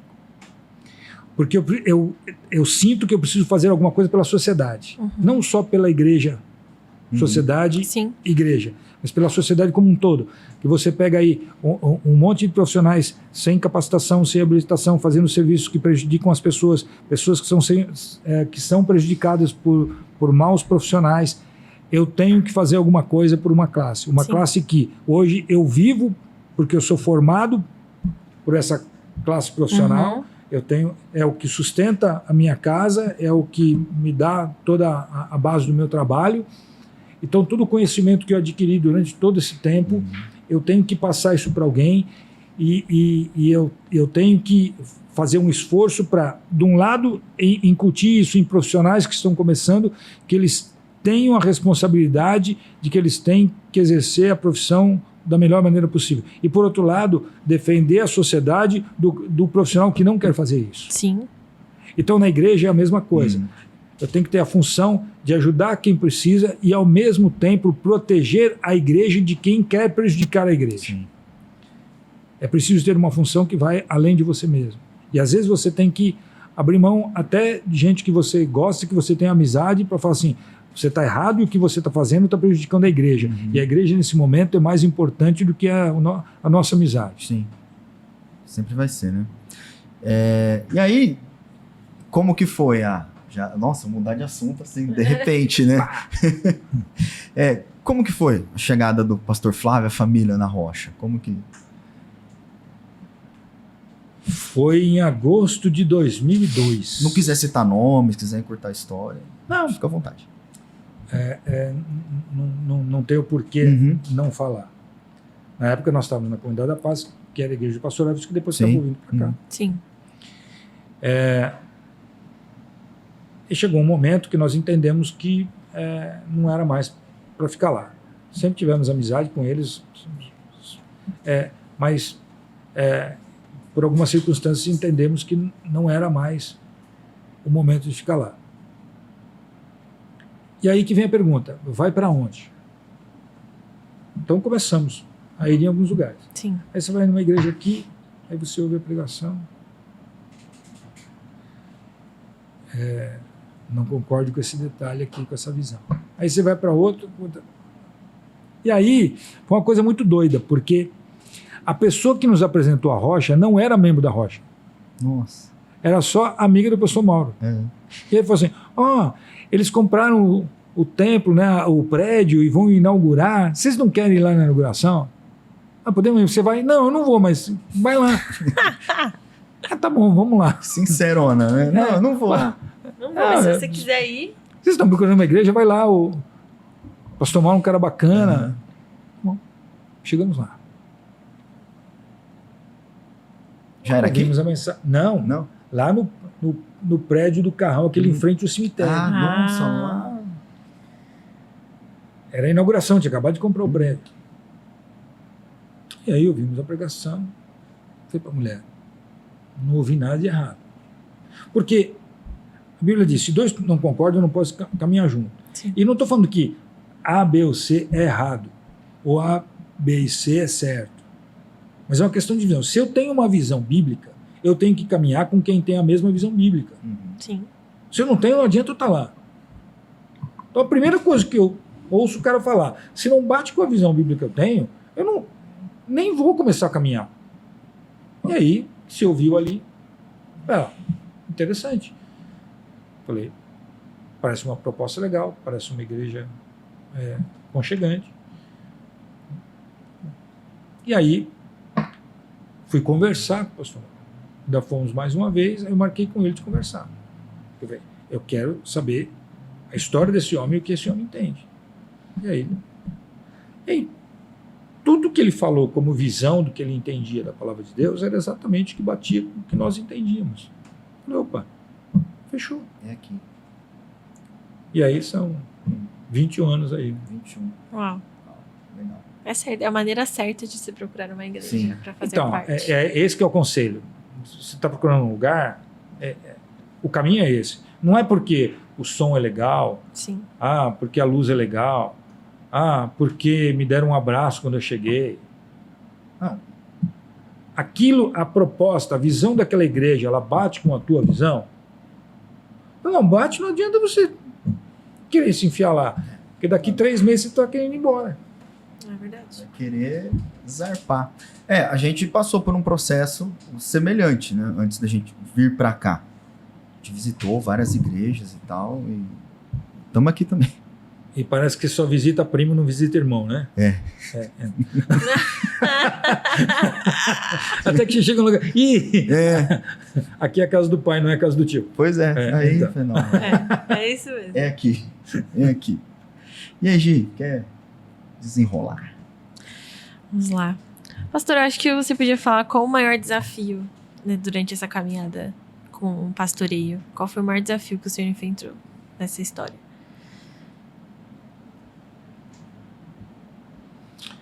Teve vários desafios em vários momentos distintos. O meu maior desafio sempre foi conciliar a minha vida profissional e a ministerial. Eu sempre trabalhei muito. Hoje eu até e não em horas, mas pelo formato de trabalho, eu trabalho menos do que já trabalhei antes, porque às vezes eu chegava a trabalhar 18 horas num dia. Nossa, meu Deus. Então, cansei de chegar em casa, deitar e o despertador tocar para a mulher sair para trabalhar e eu dali a pouco já estar de pé de novo. Porque trabalhava com execução, então trabalhava de dia, às vezes tinha que acompanhar a execução à noite, então Sim. não tem jeito. Então, E esse sempre foi um dos motivos pelo qual também eu sempre fui muito claro, muito transparente aonde eu passei, né, e principalmente a maior parte do tempo aqui, que eu não tinha condições de assumir uma igreja, porque como é que você... Porque se é para fazer, tem que fazer bem feito. Com certeza. Não dá para fazer de qualquer jeito. Então, se você não tem tempo nem para dormir, como é que você vai ter tempo para... Né? Então, exercer os ministérios com o que eu trabalhava, e a quantidade de horas, e às vezes até final de semana, e viagem, isso e aquilo, né? Hoje eu ainda viajo, hoje eu ainda trabalho bastante, mas é menos do que já foi. Então, hoje eu ainda consigo avançar um pouco mais. Então, meu maior desafio sempre foi tempo, conciliar com o trabalho. A família nunca foi um problema para mim, de conciliar com o ministério. Mas o trabalho, sim. Talvez Muito esse tenha difícil. sido o grande desafio. É muito difícil, né? Conciliar a sua vida fora com a do ministério, quando... Eu, por exemplo, minha família, eu sou muito apegada à minha família, né? Eu tenho um chamado missionário, então, pra mim, a ideia de ficar longe da minha família, eu já... Ah, Deus, por que eu? Não tenho necessidade. Né? Então, conciliar isso com o ministério é muito difícil. Então, eu já ficava, às vezes, vários dias por conta de trabalho. Né? Tanto é que começou a ter questão de celular, de você poder, né, conversar com você. E isso, para mim, não era fora do natural, porque eu cresci com meu pai fazendo isso. Meu pai chegava a viajar 40 dias seguidos, sem um telefone para falar se estava vivo ou morto. Misericórdia. Meu pai foi um herói, né? Na década de 70 você viaja. Se hoje tem cidades que você vai e não tem um bom hotel para você dormir, você imagina na década de 70. Nossa, é difícil. Se hoje, às vezes, você não acha um bom lugar para comer, você imagina que era naquela época. Né? Então, mas, assim como não é fácil você deixar a sua família para trabalhar, também não é fácil você deixar a tua família para ser missionário. Sim. Mas tem momentos que a gente precisa fazer as escolhas e saber que Deus está cuidando, assim como Deus cuidou da minha família quando meu pai viajava, a gente não tinha nem notícia, assim como cuidou da minha esposa e dos meus filhos quando eu viajava também, Deus cuida enquanto você estiver fazendo uma obra missionária, né? Se você estiver viajando a serviço do reino, né? Sim, com certeza. Isso é legal que eu ouvi uma vez a pessoa falando assim, irmão, por que aparentemente eu sou desprendido de tudo, parece ser tão pleonasmo, né? Desprendido de tudo que me prende nessa terra, porque eu cuido das coisas de Deus e Deus cuida das minhas coisas. É verdade. Então, por isso que eu sou tranquilão. Enquanto eu estiver cuidando das coisas dele, ele vai estar cuidando das minhas coisas. É verdade. Isso é muito legal. Vamos falar de futuro? Sim. Bom. Planejamento, né?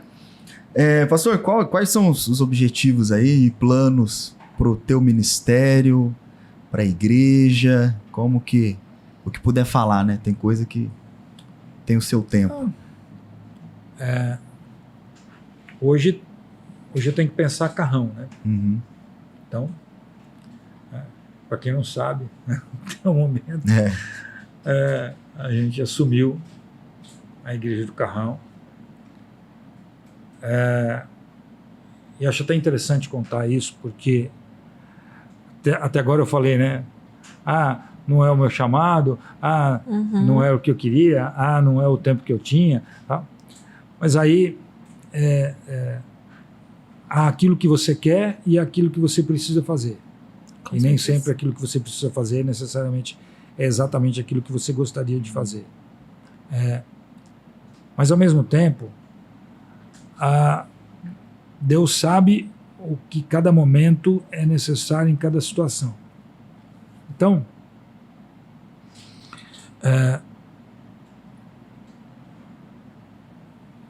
pelo convívio e por saber exatamente como eu penso, o pastor Mauro ele nunca teve momentos que até fez isso, mas depois entendeu, né? De, por exemplo, chegar para mim e falar assim, dá para você assumir uma igreja, dá para você assumir, porque ele já sabia qual seria a minha resposta. Só que quando foi em agosto, no aniversário da Rocha Carrão, nós estávamos lá, e algo veio no meu coração. Você precisa cuidar dessa igreja. E aí, sabe quando, né, você se faz de surdo, né? Aquela coisa toda. E por quê? E por que há a dúvida? Por que há a dúvida? Primeiro que tem coisas que você ouve, ou a maioria das vezes que você ouve alguma coisa, você não sabe se é o teu coração ou se é Deus. E tem muita gente ali que eu tenho um carinho muito grande. Tem gente que está ali desde quando eu cheguei na igreja, há 21 anos. Tem gente ali que faz parte do Ministério do Encontrão e caminha comigo desde o começo lá, 10, 15 anos. Então tem muita gente que eu tenho um carinho grande lá. E eu já fui do Carrão, né? Então, é claro que você tem laços, é claro que você tem sentimento. E aí, o que estava falando naquele momento? Era o meu coração ou era Deus? Era o sentimento pelas pessoas, pelo lugar? Ou era Deus falando, vem para cá? Se nesse tempo todo, Deus nunca falou em nenhum momento para mim, vai para lá ou vai para cá, assume aqui ou assume lá. Por que seria essa a primeira vez? Então é claro que você não tem uma resposta imediata. Muito pelo contrário, você pensa, é coisa da minha cabeça. Ponto. Mas aí o tempo passou, as situações aconteceram, até que numa reunião, né? Como é que se resolve isso, como é que se resolve aquilo, como é que faz isso, como é que faz isso. E aí entrou assunto Rocha Carrão, e eu aqui, né? Tomando tapa na cabeça, né? Irmão, eu sei como resolve. Como? Eu vou para lá. Como assim? Ficou vermelho de alegria. Não tem jeito. Deus está falando comigo há 3 meses e esquece. Eu vou para lá. Mas como é que vai fazer? Eu não sei. Como é que vai fazer? Como é que não vai? O que vai acontecer? O que não vai? Eu não sei. Eu vou para lá. Então hoje, eu não sei se é até o jubilar, não sei se é por quanto tempo, né? Mas eu sei que hoje Deus, eu falo não sei porquê, mas na verdade há alguns motivos que eu entendo porquê, obviamente, Deus nos quer lá. Só que ao mesmo tempo a gente não vai deixar as coisas aqui, pelo menos não nesse momento, para a gente entender o curso. Então a gente continua à frente do Encontrão, que não é só da Rocha aqui, também é de lá, então tudo bem. A gente continua com os casais, que a gente vai inclusive unificar o ministério aqui e lá, e também com libertação, porque a gente acabou de montar toda a estrutura, e inclusive tem parte de gente que está lá que também faz parte do ministério. Então, na verdade, não tem muito problema, né, essas coisas. Então, a gente vai continuar com um pé cá, um pé lá, né? Não é um pé e meio lá e meio pé aqui, né? E os objetivos são esses, né? Continuar cuidando do Encontrão, continuar cuidando dos casais aqui e lá. A gente já está com planejamento para o ano que vem, inclusive coisas super bacanas aí, com viagem que a gente está planejando, com passeios que a gente está planejando, né, trazer gente de fora. A gente já tem um planejamento, mas envolvendo as duas igrejas, né? E a mesma situação em relação à libertação, a gente tocando o ministério e firmando cada vez mais o pessoal para poder a equipe trabalhar. Então, os objetivos são esses. Hoje, o objetivo maior é tratar da Igreja do Carrão, cumprir o desígnio de Deus para a nossa vida lá, mas ao mesmo tempo continuar tocando as coisas que vão ser coisas que a gente vai tocar aqui e vai tocar lá ao mesmo tempo. Então você não vai estar deixando algo em aberto, né? Você vai tocar o Ministério de Casais lá e não tem Ministério de Casais aqui. Não, vai ser de lá e vai ser aqui. Vai ter Encontrão lá e aqui, vai acontecer parte de libertação no outro. Então, na verdade, a gente vai administrar ao mesmo tempo. Então, eu vou usar a palavra tranquilo, mas tranquilo porque há um planejamento. Mas né? falando, Mas não falando que, no quesito não trabalho, que vá né? ser tranquilo, exatamente. No Né? quesito trabalho, não que a vai gente ser nada esteja esperando tranquilidade, Aham. mas o planejamento já está aí, né? Que legal. Que E legal. falar de libertação merece um episódio aí exclusivo para falar de libertação, hein? Pra vamos, falar. vamos planejar aí. É que é difícil, a agenda do cara é absurda. É difícil Ele é marcar com concorrido. ele. É Tem concorrido. umas histórias legais de libertação, hein? Dá tempo? Né? Dá, opa. A gente já viu muita coisa. Aham. Eu vou contar 2 historinhas rápidas aí. Uma delas aconteceu um casal, isso a gente estava lá na primeira igreja. E aí fomos na casa deles para orar, né? Na época a gente brincava, chamava de Ghostbuster, né? Porque caçar os demônios. E aí chegamos lá, eles tinham um altar de Buda lá. Fomos ungir tudo e a ideia era depois quebrar o altar. E nós pegamos um pires de xícara, colocamos azeite para ungir a casa toda. Uhum. Quando foi para orar por aquele altar, colocamos o pires ao lado e começamos a orar e quebrar toda aquela questão espiritual. Sem brincadeira, gente. Quando acabou a oração, não havia uma gota de azeite no pires. Lambido. Não escorreu, o azeite desapareceu. Consumiu o azeite. Misericórdia. E ali conseguimos fazer a libertação daquela família e tal. Enfim. E aí teve uma outra muito interessante, não sei se é da época de vocês, né? Exatamente. Mas quando teve aquele apagão, que acho que foi em 2000, que teve o apagão. Uma semana antes, tinha sido feito um mezanino na igreja para colocar o som, que nós estávamos. E uma semana antes desse episódio que eu vou falar, eu estava pregando, era uma quinta-feira, e entrou uma mulher no meio da pregação, sentou. Quando eu olhei para a mulher, o Espírito Santo me deu a capivara espiritual da mulher. Nossa. Misericórdia. Todos os demônios que tinha. E assim que acabou o culto, eu tentei falar com ela, mas ela Zarpou. se arrancou. Deu no pé. Passado uma semana, acabou o culto, eu fui ver o mezanino, que a gente ia fazer estrutura elétrica ali e tal. Quando eu estou olhando para o mezanino, passa por baixo do mezanino quem? A mulher. Falei, opa, a mulher voltou. Desci correndo, já tinha acabado o culto. O povo indo embora. Tudo bem com a senhora?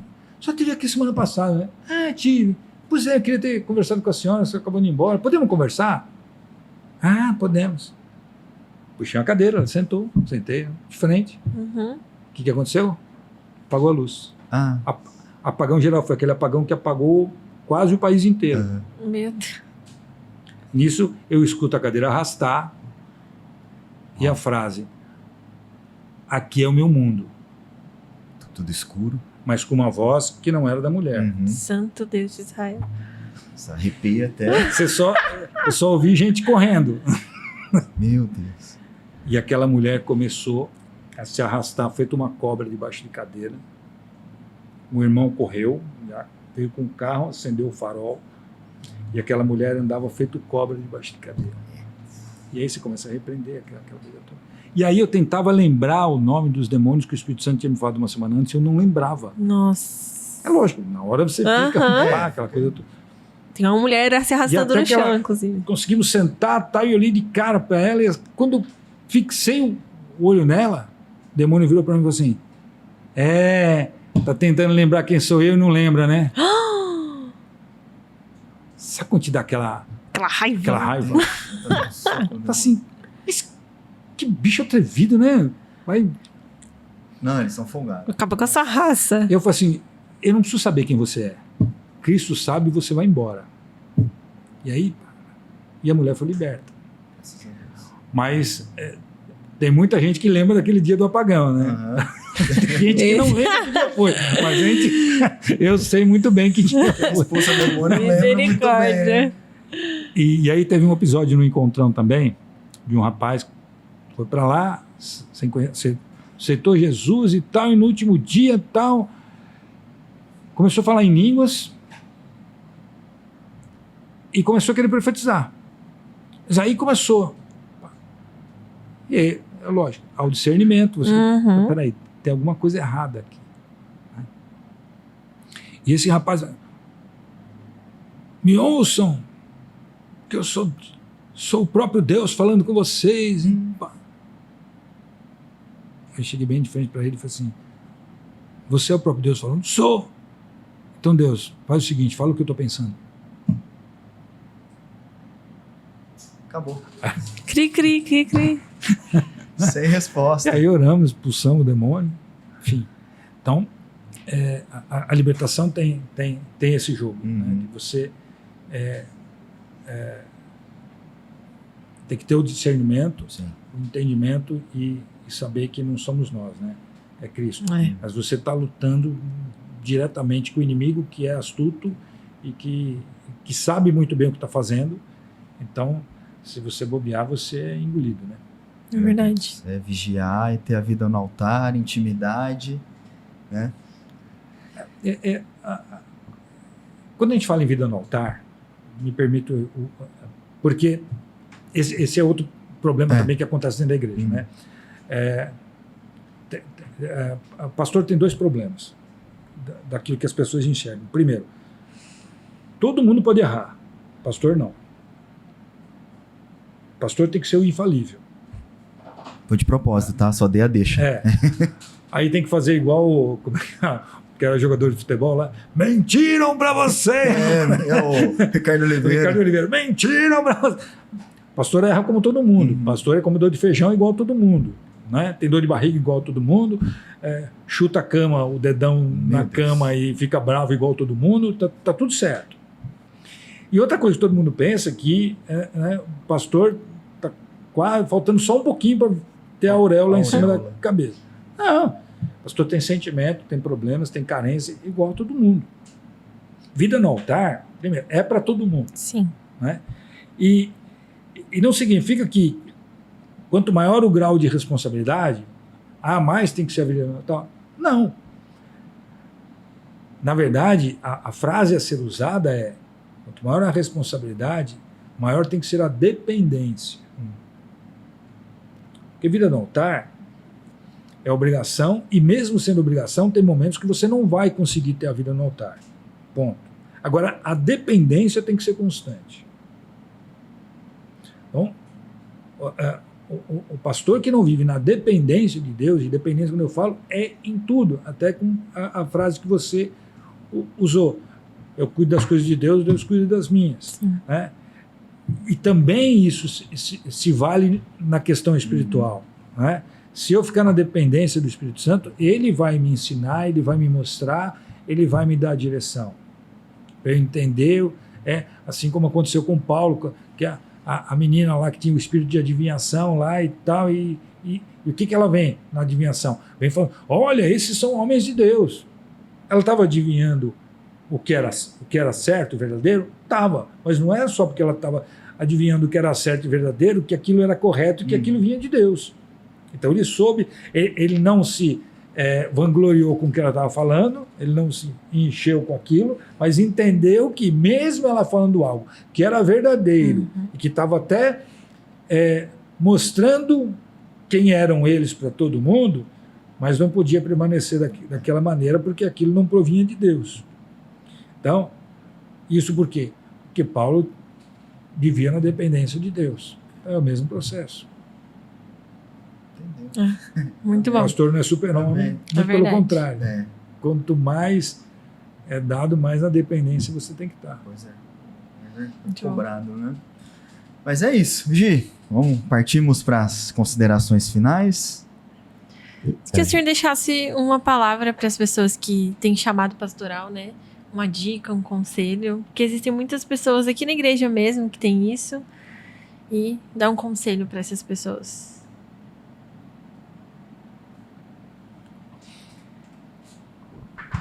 Pensativo. É que eu tô vendo se é lúdico eu dar o exemplo de Paulo. Porque, de novo, caindo em Romanos, não é? Quando Paulo fala, né? É a mesma coisa que fala do casamento, né? Bom seria se não casasse, mas se não consegue ficar solteiro, né? Então, pela responsabilidade que pelo desgaste que se não tiver plena certeza do chamado, não se meta nisso. Não é? Porque não existe desconsagração. E aí, tem muita gente que, pelo atrativo do deslumbre do púlpito, sendo que ser pastor não é só púlpito. Sim. E aí acaba indo em busca de algo que não está no seu chamado.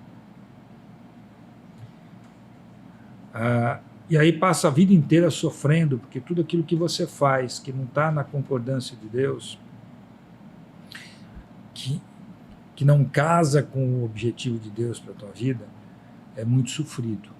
Fazer na força do próprio braço é sempre mais difícil. Então, o conselho se não tem certeza do chamado, continue onde está. Agora, se tem, saiba que não é flores, mas ver vidas transformadas tem uma recompensa aqui dentro muito grande. Amém. Glória a Deus. Glória a Deus. É isso. É isso. Temos alguma colocação que o senhor queira falar, de alguma coisa, algum assunto que acho que é bom dar uma esclarecida, alguma coisa? Pensar que daqui 9, hoje é 20, não, Hoje 21, né? 22? 22. 22. Daqui 8 dias tem encontrão, né? Verdade. Que não é nessa sexta-feira, na próxima. E muita gente tem medo do encontrão porque ninguém fala o que é falado lá, o que acontece, ninguém filma, ninguém...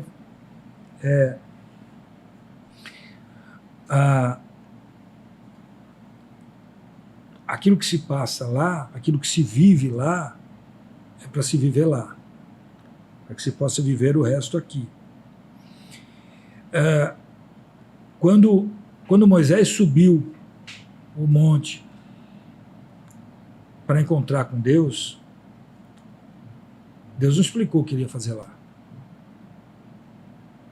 Verdade. Mas aquilo transformou a vida de Moisés. Então o encontro com Deus, e o nome fala muito do que exatamente acontece lá, né? E quando a palavra de Deus diz: conhecereis a verdade vos libertará, frase tão difundida, né, que foi nos últimos anos, mas ela tem duas verdades contidas nisso. Primeiro, conhecer a verdade é a verdade da palavra de Deus. Mas o segundo, conhecer da verdade, é conhecer a tua verdade. Quem não conhece a própria verdade não é liberto. E aí a gente tem que entender duas coisas. O povo no Egito.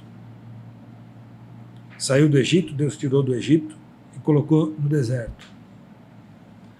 O povo saiu do Egito, mas o Egito não saiu deles, porque eles falavam: era melhor ter ficado lá e ter morrido lá. Então eles saíram do Egito, mas o Egito não saiu deles. Eles eram livres, porém ainda escravos.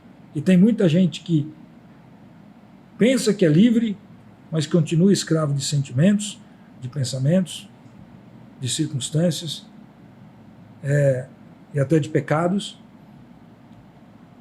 porque não sabem quem são. O povo de Israel que estava no deserto não sabia quem era. Você tem um Deus que te tira da maneira como te tira de um lugar, que abre o mar para você passar, que manda comida do céu, e você não descobriu quem é, não há libertação nenhuma disso. Aí você pega um pouco antes disso, José estava na prisão, era literalmente, foi vendido como escravo, estava ali como escravo, como prisioneiro, mas era livre. Não estava preso a nada daquilo. E por isso Deus o colocou onde colocou.